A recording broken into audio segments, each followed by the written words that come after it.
Bonjour à tous, dans cette vidéo, je vous propose de réviser l'ensemble du programme d'économie pour le bac SCMG 2026. Alors dans cette vidéo, j'ai inclus le programme de première, puisque vous savez qu'il faut que vous le révisiez pour l'épreuve du bac, et évidemment tout ce que vous avez vu en terminale. Alors sans plus attendre, on va commencer par réviser un petit peu ce que vous avez vu en première pour commencer. Donc vous avez dû voir qu'il y avait 6 agents économiques différents, c'est-à-dire 6 acteurs qui interviennent dans l'économie. Alors en économie, on parle de ménage pour désigner les personnes, c'est-à-dire nous, hein, et qui ont pour but, je vous rappelle, de consommer des biens et des services pour satisfaire nos besoins. Ensuite, vous retrouvez les entreprises qui, elles, sont chargées de fabriquer justement ces biens et ces services que nous, en tant que ménage, on va consommer pour satisfaire nos besoins. On retrouve aussi les administrations publiques, ça c'est l'État et tous ses dérivés, c'est-à-dire par exemple les mairies. Ces institutions, elles sont chargées de fournir les services publics et de prélever les impôts pour justement financer ces services publics. Je vous rappelle aussi que les administrations publiques, on en parlera dans quelques minutes, fournissent des biens publics également. On retrouve aussi les banques qui sont chargées de financer l'économie, donc on en reparle tout à l'heure, mais en gros, si un ménage ou une entreprise veut faire un achat important, il n'aura pas forcément, cette entreprise ou ce ménage, il n'aura pas forcément l'argent nécessaire pour le faire. Donc c'est là que les banques vont intervenir pour financer l'économie. On retrouve aussi le reste du monde, ça c'est les pays étrangers avec qui on va faire des échanges commerciaux, des importations et des exportations, parce que par exemple en France, on ne retrouve pas toutes les ressources nécessaires pour satisfaire nos besoins. Et enfin, je vous rappelle qu'on retrouve les associations qu'on appelle en économie les institutions sans but lucratif au service des ménages. Alors, je vous rappelle que il y a des échanges économiques qui se déroulent entre tous ces agents économiques.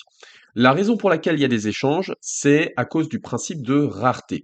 Je vous disais tout à l'heure que, en tant que ménage, on veut satisfaire nos besoins. Nos besoins, ils sont potentiellement illimités. On a vu qu'en première, il y avait des besoins primaires, c'est-à-dire ceux qui sont essentiels pour notre survie, et les besoins secondaires. Ces besoins, ils sont infinis. Mais le problème, c'est que sur Terre, on a des ressources qui, elles, ne sont pas infinies pour les satisfaire. C'est ce qu'on appelle le principe de rareté, et c'est ça qui rend les échanges nécessaires et aussi l'économie nécessaire.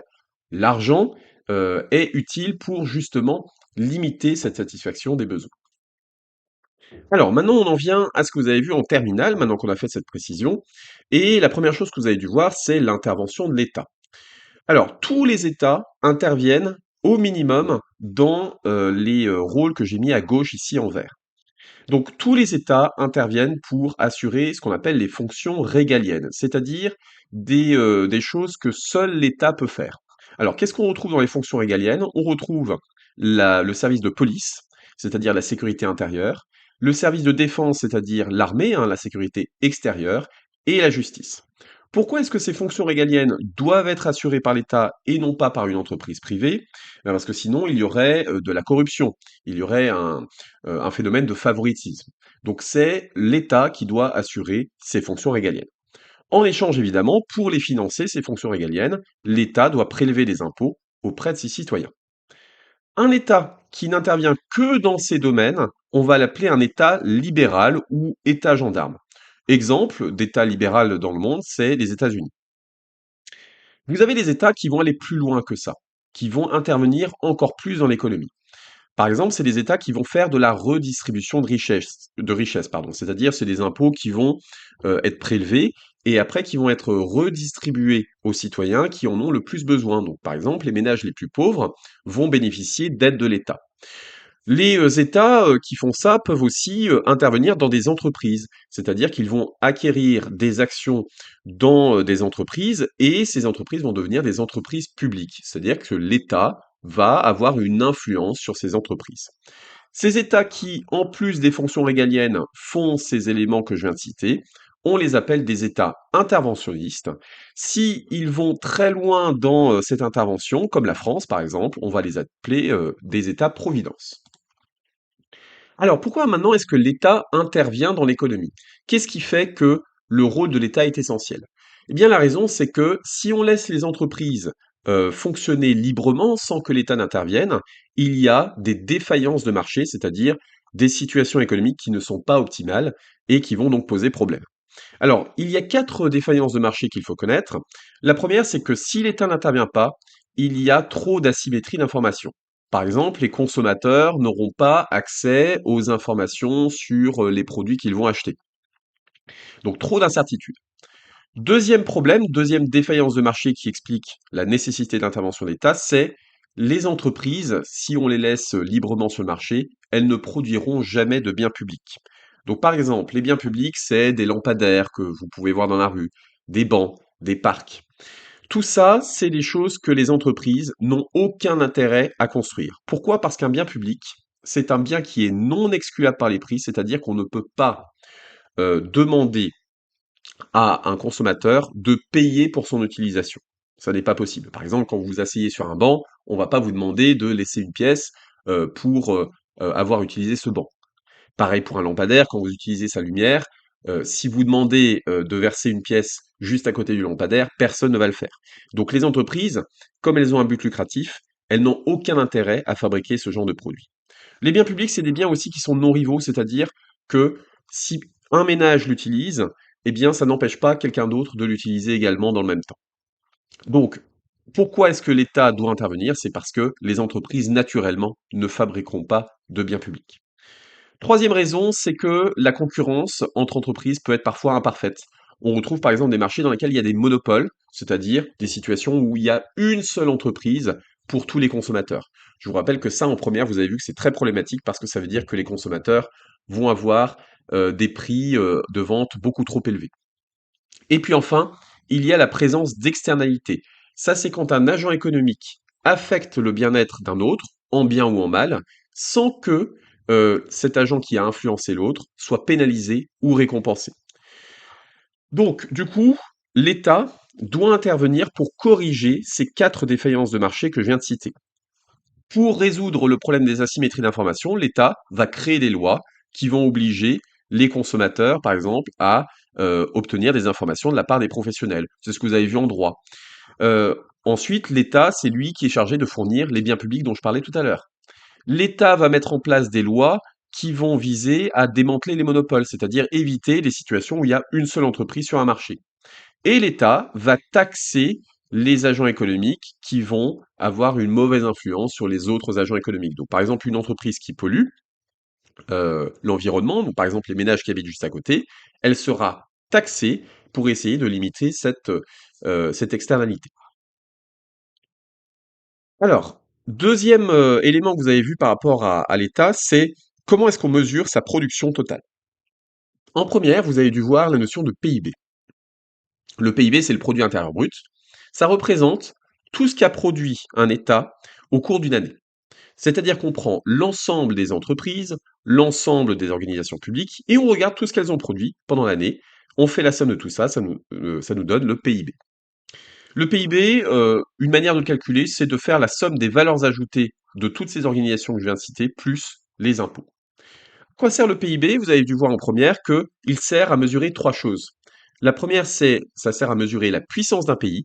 Plus le PIB d'un pays est élevé, plus il est puissant, c'est-à-dire que plus il a de la population et plus il a une force de production. Vous pouvez aussi mesurer la richesse en utilisant le PIB par habitant. Si vous divisez le PIB par le nombre d'habitants et que vous regardez donc la valeur que vous obtenez par exemple en France et que vous comparez ce PIB par habitant à d'autres pays, vous allez avoir une idée de la richesse du pays par rapport à d'autres. Et enfin, si vous regardez l'évolution du PIB dans le temps, vous pouvez mesurer la croissance économique de votre pays. Donc par exemple, si le PIB a augmenté de 2% au cours de l'année 2026, ça veut dire que la croissance de ce pays a été de 2%. On reparle de la croissance tout à l'heure en fin de vidéo. Alors maintenant, vous avez dû voir, donc par rapport toujours à cette intervention de l'État, que l'État il peut intervenir en faisant des politiques économiques. C'est-à-dire qu'il va essayer d'influencer l'économie de ce pays.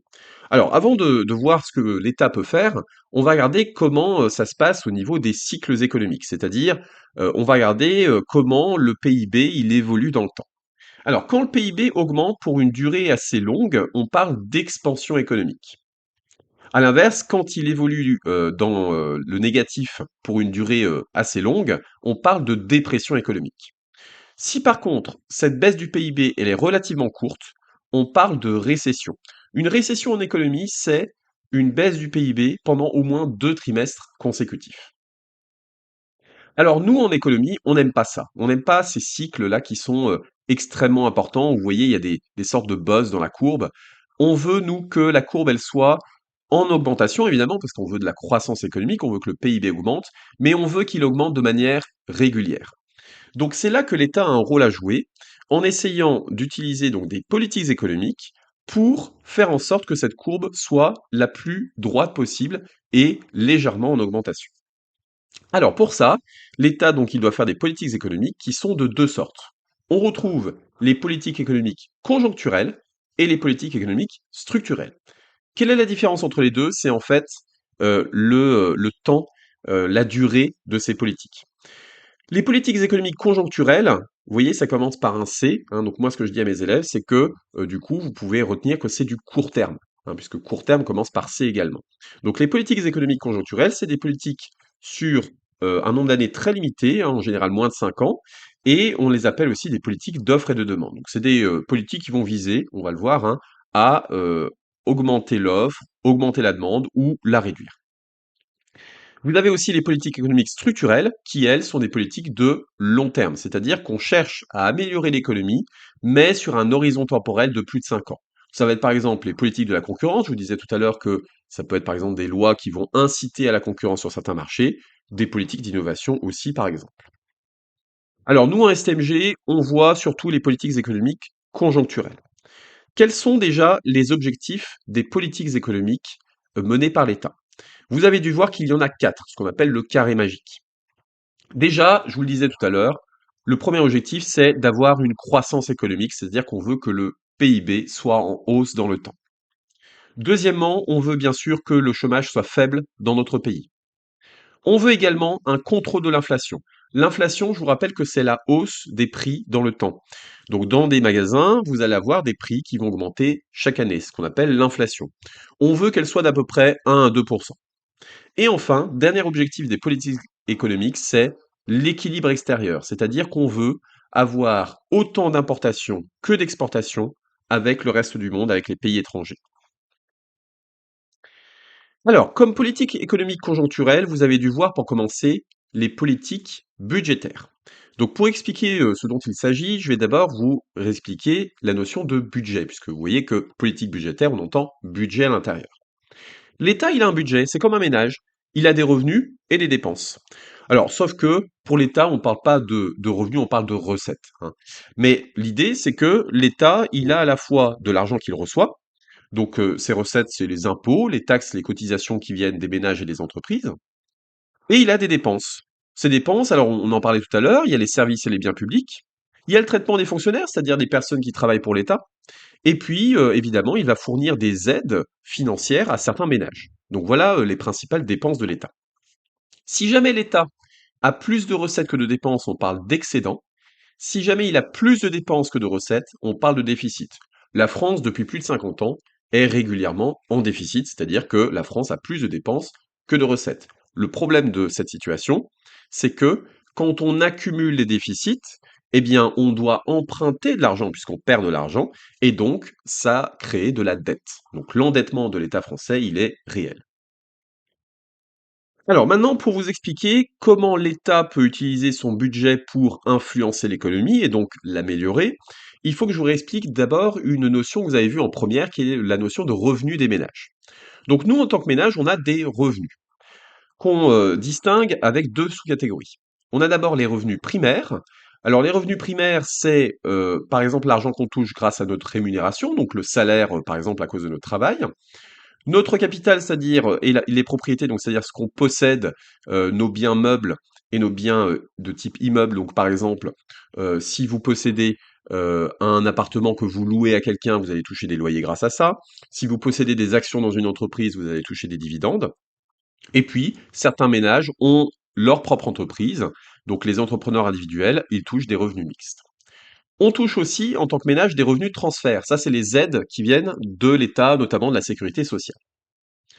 Donc, pour savoir quel est notre revenu disponible en tant que ménage, le calcul qu'on doit faire, c'est additionner nos revenus primaires et nos revenus de transfert, mais il faut évidemment enlever nos dépenses, donc notamment les impôts, les taxes et les cotisations, c'est-à-dire les dépenses qu'on donne à l'État.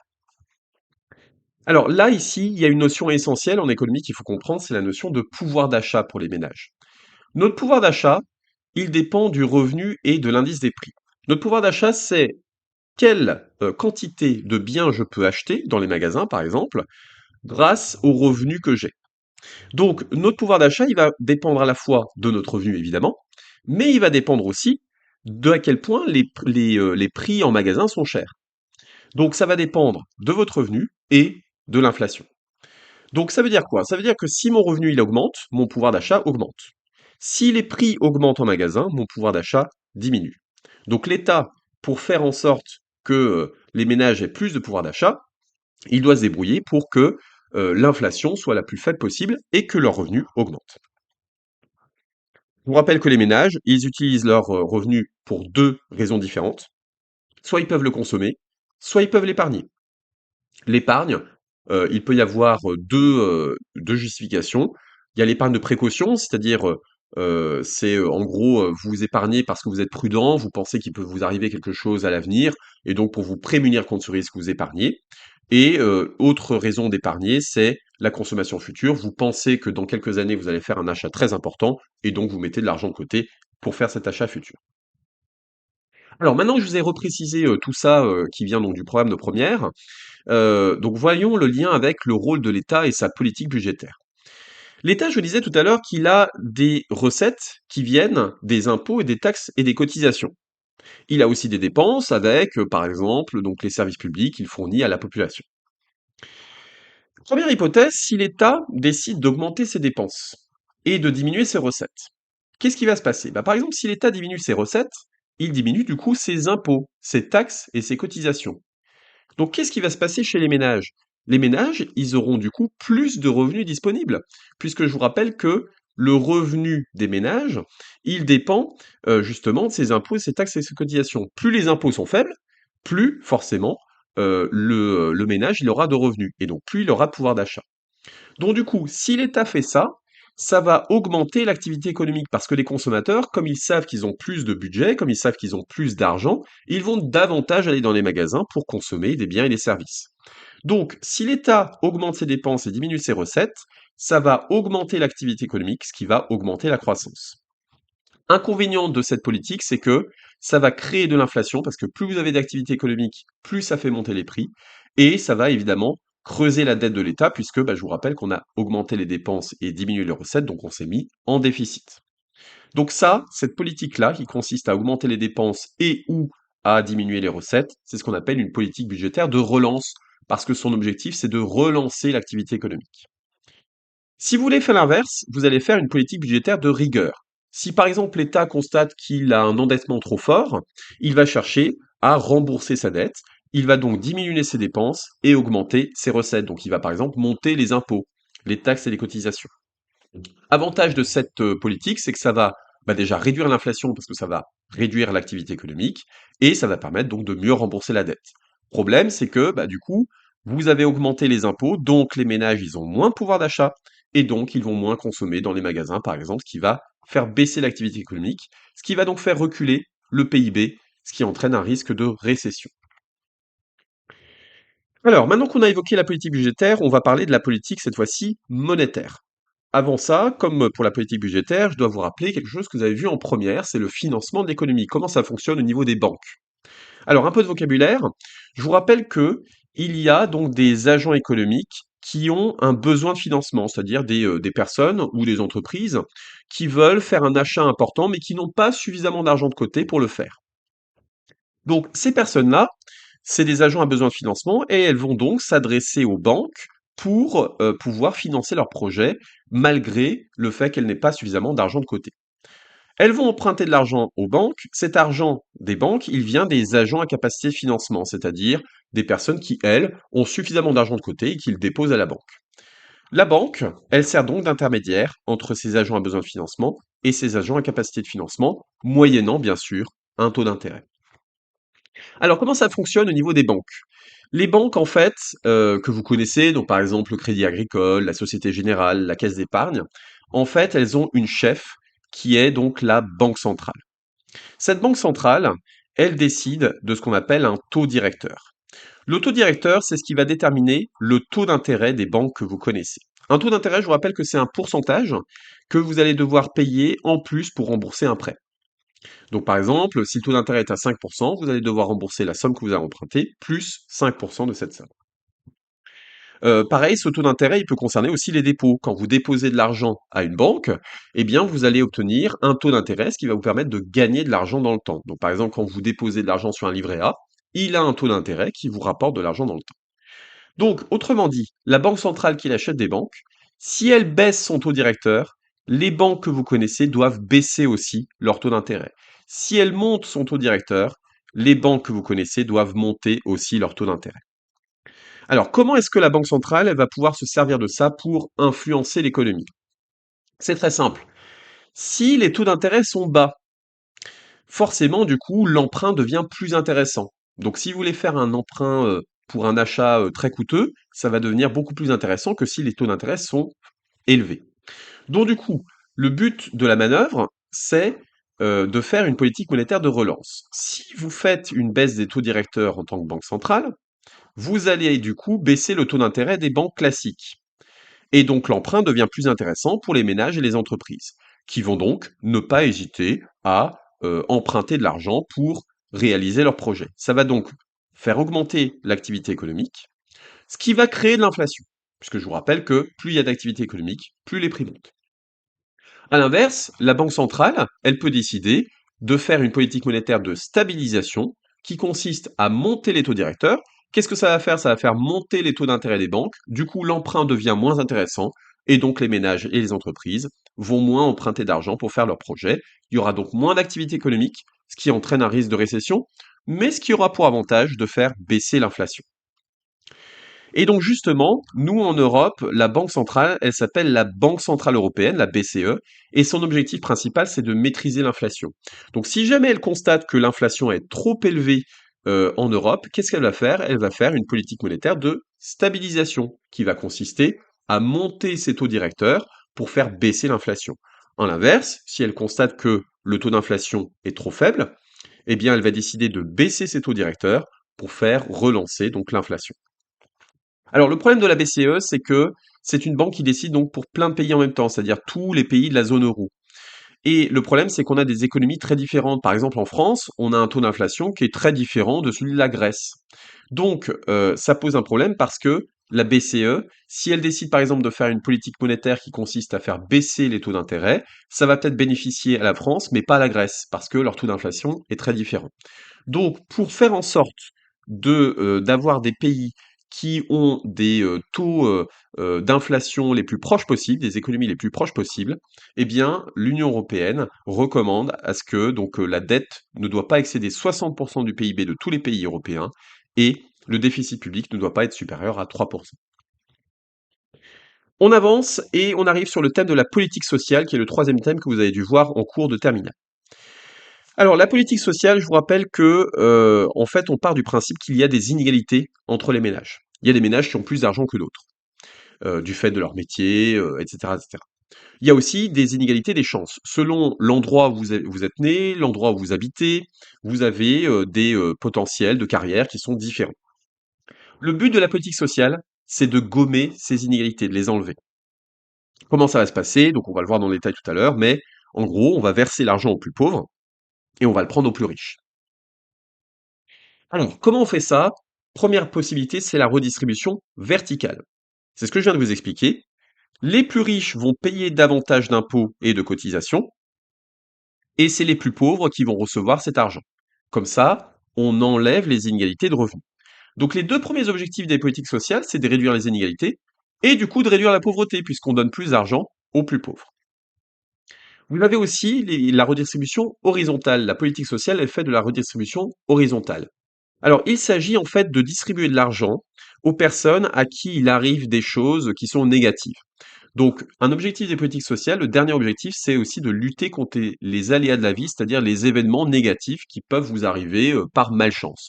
Donc, vous savez qu'il y a des personnes qui sont, par exemple, plus malades que d'autres, parce qu'elles n'ont juste pas de chance. Donc, du coup, en fait, l'idée de la redistribution horizontale, c'est de verser de l'argent aux personnes, justement, qui en ont besoin parce que il leur est arrivé des aléas de la vie qui sont négatifs. Donc, si je résume, hein, du coup, les 3 objectifs des politiques sociales, c'est de réduire les inégalités, réduire la pauvreté et donc de lutter contre les aléas de la vie. Alors, comment concrètement on fait ça? Eh bien, on fait ça grâce surtout à la sécurité sociale. L'outil principal de la politique sociale de l'État, c'est la sécurité sociale. La sécurité sociale, elle fonctionne de la manière suivante. Chaque salarié et chaque patron doit cotiser. Donc, c'est-à-dire que, par exemple, le salaire brut d'un salarié, ça ne lui revient pas tout dans sa paye. Il va y avoir une différence entre son salaire brut et son salaire net. La principale différence, ça va être du coup les cotisations. Donc quand vous travaillez en tant que salarié, chaque mois, vous allez verser de l'argent à la sécurité sociale. C'est comme une assurance, c'est-à-dire que du coup, tous les mois, vous versez de l'argent et en échange, si jamais il vous arrive quelque chose, la sécurité sociale va vous verser de l'argent. Dans le détail, la sécurité sociale, elle intervient dans 5 domaines qui sont les 5 branches de la sécurité sociale. La famille, donc ça sera par exemple toutes les allocations familiales, le domaine de la maladie, le travail, la retraite, donc la sécurité sociale est chargée de verser les pensions de retraite aux retraités, et une nouvelle branche qui est assez récente, qui est donc la branche autonomie. Ça, c'est pour les personnes dépendantes, par exemple les personnes en situation de handicap. Autre, outil de la politique sociale, c'est l'impôt sur le revenu. On le verra, dans quelques minutes. L'impôt sur le revenu, il est plus élevé pour les plus riches et beaucoup moins élevé pour les plus pauvres, donc il permet de redistribuer les richesses. Il y a d'autres outils aussi de la politique sociale. Le RSA, le revenu de solidarité active. Si vous avez un revenu qui est trop faible, on va vous verser le RSA en plus pour que vous ayez un revenu décent. Et la protection universelle maladie, qu'on abrège PUMA. Ces deux outils, ils sont non pas dans une logique d'assurance, comme je vous le disais tout à l'heure, mais cette fois-ci dans une logique d'assistance. C'est-à-dire que c'est des choses que vous allez toucher uniquement si vous avez un revenu minimum. Alors, je vous en parlais tout à l'heure, l'impôt sur le revenu, c'est un outil des politiques sociales. Pourquoi? Parce qu'en fait, l'impôt en France, il est progressif. C'est-à-dire que plus vous avez de revenus, plus vous allez payer un pourcentage d'impôt important. Donc concrètement, quelqu'un qui est relativement pauvre, eh bien, il va être très peu imposé, voire pas du tout. Par exemple, des personnes qui touchent moins de 11 000 euros par an, elles ne payent que 0% d'impôt sur le revenu, donc elles payent aucun impôt. Alors que quelqu'un qui touche énormément d'argent, il va avoir un pourcentage d'imposition très important. Donc l'impôt sur le revenu, en fait, en France, il fonctionne par tranche, c'est-à-dire qu'on divise notre revenu annuel en tranches, et chaque tranche va être imposée à un pourcentage différent. Donc l'impôt étant progressif, on voit ici que l'impôt permet de redistribuer les richesses. Alors, maintenant qu'on a vu tous ces outils et ces objectifs des politiques sociales, on va maintenant les critiquer un petit peu. Ces politiques sociales, elles ont des limites. Déjà, première limite très importante, c'est que bah, les objectifs, les 3 objectifs que je vous ai cités, ils sont pas atteints. Ça fait une vingtaine d'années que les objectifs de réduction des inégalités, de la pauvreté, ne sont pas atteints. Les inégalités, elles se creusent. La pauvreté ne recule pas, au contraire, elle augmente. Je vous ai mis un petit graphique ici qui vous représente justement le taux de pauvreté en France. Vous voyez que depuis environ 15 ans, eh bien, il augmente très fortement. Il est aujourd'hui au-dessus de 15%. Il y a aussi une autre limite des politiques sociales, c'est que la sécurité sociale, elle est en déficit depuis de nombreuses années, c'est-à-dire qu'on dépense plus d'argent qu'on en reçoit. Et donc, ça creuse la dette française. On enchaîne avec le thème sur le marché du travail. Alors, le marché du travail, vous avez dû voir qu'un marché, hein, c'est une offre et une demande, hein, une rencontre entre une offre et une demande. Le marché du travail, l'offre de travail, c'est la population active, c'est-à-dire celle qui soit a déjà un emploi, soit en recherche un. Et la demande de travail, ça vient des entreprises. Donc attention, là, il y a une petite difficulté de vocabulaire. Quand dans la vie quotidienne, on vous dit une offre d'emploi, ça vient des entreprises, et on vous dit un demandeur d'emploi pour une personne qui est au chômage. Mais vous voyez qu'en économie, c'est l'inverse. Le demandeur d'emploi, c'est en fait en réalité l'offre de travail, et donc l'offre d'emploi que font les entreprises, en fait, c'est la demande de travail en économie. La demande de travail des entreprises, elle dépend de plusieurs choses. Elle dépend de la demande anticipée. Donc déjà, c'est en gros comment les patrons voient l'avenir. Est-ce qu'ils sont plutôt optimistes ou pessimistes pour l'avenir? S'ils sont optimistes, s'ils pensent qu'ils vont faire un chiffre d'affaires et un bénéfice important pour les années à venir, ils vont beaucoup plus embaucher que s'ils sont pessimistes. Ça dépend de la productivité des salariés. Est-ce qu'ils sont capables de fabriquer beaucoup de produits en un temps limité? Les entreprises, elles doivent se demander aussi si elles vont recruter des salariés, donc le facteur travail, ou si elles vont plutôt, faire un investissement du facteur capital. C'est-à-dire, est-ce que je vais pas plutôt, au lieu d'embaucher quelqu'un, prendre une machine qui va faire son travail à la place. Et puis évidemment, la demande de travail, elle dépend du coût du travail, on en parle juste après. Vous avez 3 calculs qu'il faut que vous sachiez faire par rapport à ça. Donc c'est par rapport à la population active surtout. Le taux d'activité d'une population, c'est sa population active divisée par la population totale fois 100. Donc c'est des pourcentages à chaque fois, hein. Le taux de chômage, on le calcule comment? C'est la population active inoccupée divisée par la population active fois 100. Et le taux d'emploi, c'est la population occupée divisée par la population active fois 100. Donc attention, le taux de chômage, il n'est calculé que par rapport à la population active, c'est-à-dire les personnes qui soit ont déjà un emploi, soit en recherchent un. Donc on en parlera tout à l'heure, mais par exemple, on ne prend pas en compte dans le taux de chômage les personnes qui sont étudiantes, les personnes qui sont retraitées. Donc justement, la population active inoccupée, c'est ce qui détermine en fait le chômage. Le chômage, c'est la population active inoccupée. Donc je ne compte pas dedans les personnes qui sont volontairement au foyer, les étudiants et les retraités. Alors maintenant, comment en économie on explique le chômage? Parce que pour essayer de le baisser, ce chômage, il faut comprendre ses raisons. Alors, premier chômage qui est pas du tout problématique, c'est le chômage frictionnel, qu'on appelle aussi le chômage de plein emploi. Bon, quand vous quittez un emploi, par exemple quand vous démissionnez, il y a forcément un laps de temps entre ce moment où vous démissionnez et le moment où vous retrouvez un emploi. Donc ça, c'est le chômage frictionnel, c'est le chômage de très court terme, c'est juste le temps de retrouver un emploi, de faire les démarches, par exemple, de passer des entretiens d'embauche. Vous avez ensuite le chômage conjoncturel. Ça, c'est le chômage qui est lié à la situation économique actuelle. Si on est en crise, je vous disais tout à l'heure que les patrons, ils peuvent être optimistes ou pessimistes pour l'avenir. Si on est en crise économique, ils vont être pessimistes. Et du coup, ils vont pas vouloir embaucher parce qu'ils pensent que c'est risqué d'embaucher. Dans ce cas-là, le chômage conjoncturel va du coup être élevé. À l'inverse, si on est en bonne situation économique, si on est en croissance, le chômage conjoncturel sera en général plutôt faible. Vous avez enfin le chômage structurel, qui est le chômage de long terme, qui est lié en fait au fonctionnement du marché du travail français. Donc par exemple, si le coût du travail est beaucoup plus élevé en France que dans d'autres pays, bah, les entreprises, elles vont plutôt vouloir s'installer à l'étranger plutôt que chez nous, et donc du coup, il y aura moins d'emplois. Le SMIC peut poser problème, le salaire minimum interprofessionnel de croissance. Comme les entreprises doivent payer le SMIC au minimum à leurs salariés, elles peuvent être découragées d'embaucher parce qu'elles pourraient se dire, bah tiens, j'aimerais bien embaucher quelqu'un pour 1 000 € par mois, mais malheureusement, je ne peux pas le faire parce que le SMIC m'oblige à payer plusieurs centaines d'euros de plus par mois et je ne peux pas me le permettre. On a aussi le manque de flexibilité du marché du travail qui peut causer du chômage, c'est-à-dire le fait que, par exemple, le marché du travail français ne permette pas, par exemple, d'embaucher pour une durée très limitée des salariés sans raison valable. Et puis enfin, le capital humain des salariés peut être insuffisant, c'est-à-dire leurs compétences, leurs qualifications. Alors du coup, maintenant qu'on sait les raisons du chômage, comment est-ce qu'on peut lutter contre ce chômage? Alors, déjà contre le chômage structurel, c'est-à-dire le chômage de long terme, il y a deux types de politiques. Il y a les politiques passives de l'emploi. Ça, c'est des situations où vous n'allez pas chercher à faire baisser le chômage, vous allez chercher à réduire les conséquences négatives du chômage sur vos ménages. Donc vous allez leur verser en fait des aides, notamment l'allocation retour à l'emploi, c'est quand on dit qu'on touche le chômage, c'est l'ARE. Vous avez aussi les politiques actives de l'emploi qui, elles, ont pour but, cette fois-ci, eh bien, de faire baisser le chômage en améliorant le marché du travail. Contre le chômage conjoncturel, eh bien, on l'a vu il y a quelques minutes, vous pouvez faire des politiques budgétaires ou des politiques monétaires de relance qui vont donc inciter les entreprises à embaucher davantage. On passe à l'avant-dernier thème sur les échanges commerciaux.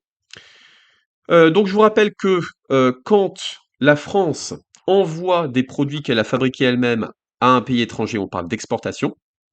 Quand au contraire, elle achète un produit qui vient de l'étranger, on parle d'importation. Pourquoi est-ce qu'on fait des échanges avec les autres pays? Parce que, évidemment, nous, en France, on n'a par exemple pas toutes les ressources nécessaires, on n'a par exemple pas de pétrole dans nos terres, donc on est obligé de les importer. Phénomène intéressant et important, c'est les firmes multinationales. Vous avez de plus en plus d'entreprises qui ont des sites de production à la fois dans notre pays, mais aussi à l'étranger pour réduire par exemple le coût de la main-d'œuvre dans des pays notamment asiatiques. C'est ce qu'on appelle donc des firmes multinationales. On dit qu'elles segmentent leur production. À quoi est-ce qu'on voit ça? C'est grâce aux IDE, les investissements directs à l'étranger. Ça, c'est le signe que vous avez des firmes multinationales. Comment est-ce qu'on évalue la capacité d'un pays à faire des échanges commerciaux avec les autres? C'est avec la balance des biens et des services. on regarde combien d'importations et combien d'exportations on a fait, et on regarde du coup si on est à l'équilibre. Je vous rappelle qu'un objectif des politiques économiques, c'est d'avoir autant d'exportations que d'importations. En France, on est sur une balance des biens et des services qui est largement négative. On importe beaucoup plus qu'on exporte. Alors maintenant, quelles sont les politiques commerciales possibles pour un État? Première possibilité, vous pouvez décider de faire de libre-échange. C'est-à-dire, vous pouvez dire aux autres pays, je ne vous taxe pas quand vous m'envoyez un produit qui vient de chez vous. Et en échange, vous ne me taxez pas quand je vous envoie un produit qui vient de mon pays. Donc ça, c'est le principe du libre-échange. Donc pas de taxes, pas de droits de douane. L'objectif ici, c'est de favoriser l'économie mondiale, hein, favoriser les échanges commerciaux, et surtout de favoriser les consommateurs.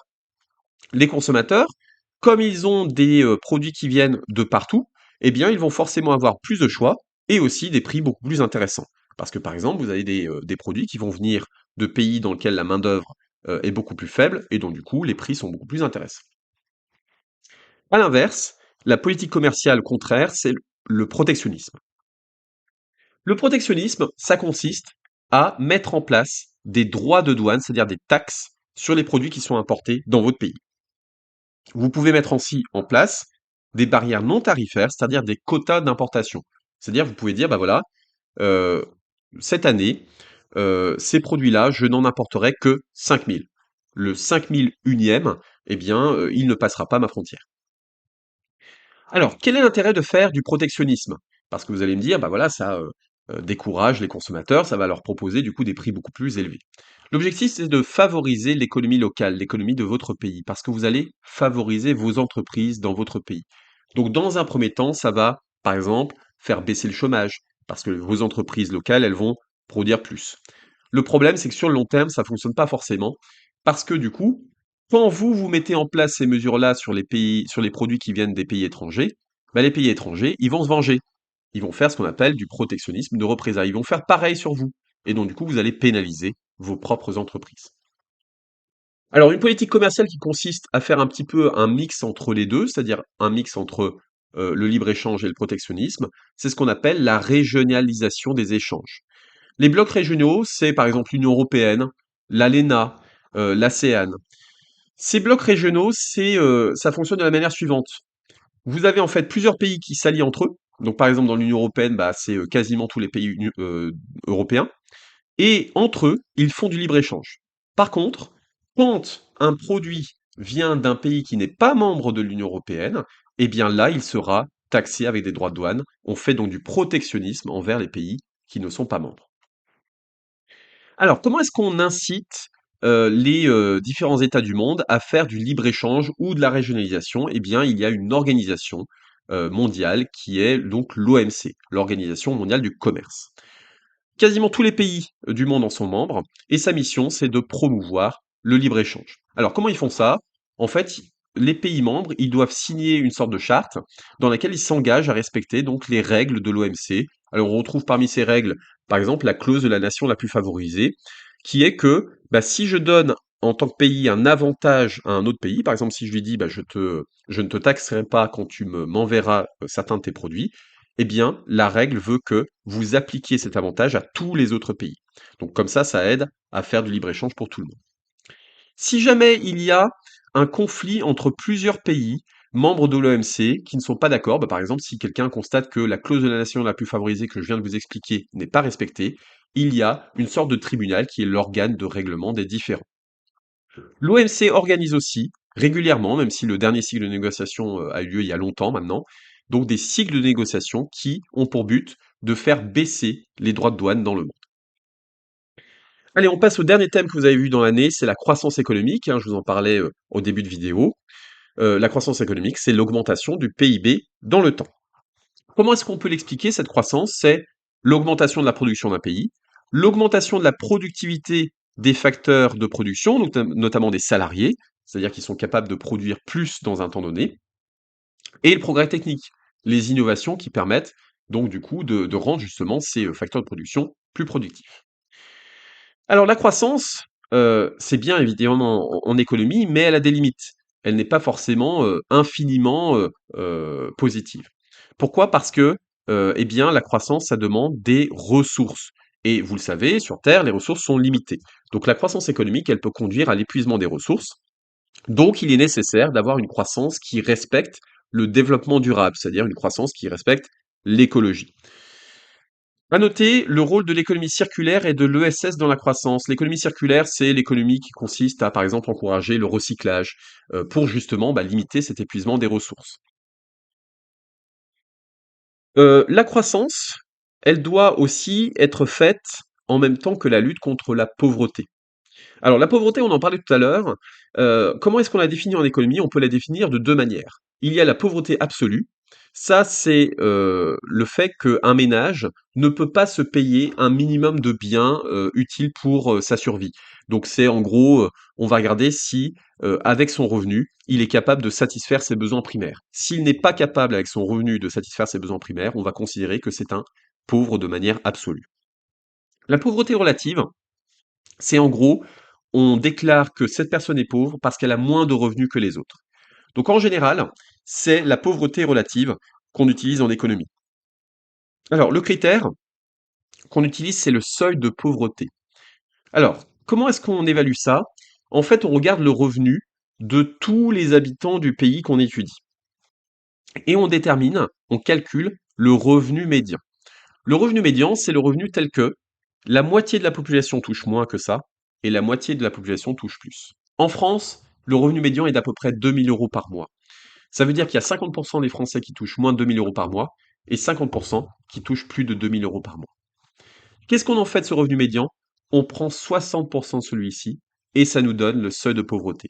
Donc si je fais le calcul, ça donne à peu près 1 200 euros par mois. Ça veut dire quoi? Ça veut dire que en France, une personne pauvre, c'est un ménage qui touche moins de 1 200 euros par mois.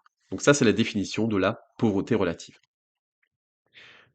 La réduction de la pauvreté, elle doit se faire aussi en essayant de faire baisser les inégalités de revenus. Et je vous disais tout à l'heure que les inégalités et la pauvreté se creusent en France. Comme vous pouvez le constater, hein, je l'ai mis un autre graphique ici qui évalue les inégalités. Elles sont en augmentation depuis maintenant 30 ans. Alors, les solutions qu'on peut proposer à cette réduction des inégalités, c'est l'éducation, hein, pour faire en sorte que tout le monde ait une égalité des chances, et former les salariés ou les futurs salariés. Voilà, donc on a fait le tour pour donc tout ce programme d'économie. J'espère que cette vidéo vous aura aidé et on se retrouve très vite pour d'autres révisions.